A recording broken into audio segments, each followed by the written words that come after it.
In this video, we're going to show you how to use the new UI inside of OCI and quickly add a second Oracle Authenticator so you can log in easily from your desktop or development machine. So to start with, I'm going to do this on Windows. Let's go to the Microsoft Store.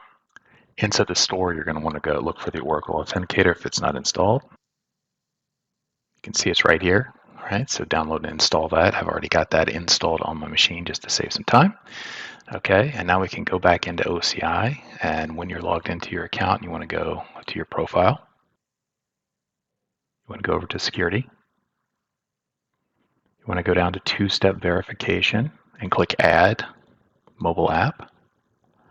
Okay, we're going to configure this in offline mode, and we're going to use manual key entry. And the reason we're doing this is because I can't take a picture from the authenticator on my account. So now I'll go here. I'm going to click Add Account.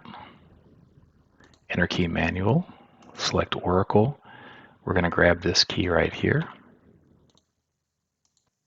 paste the key in, give the account a name, click Save.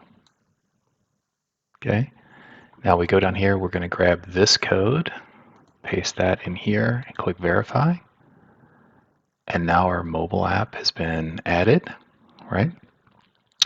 So that we can get there. Now, last but not least, we want to make sure that we rename this so I know which one it is.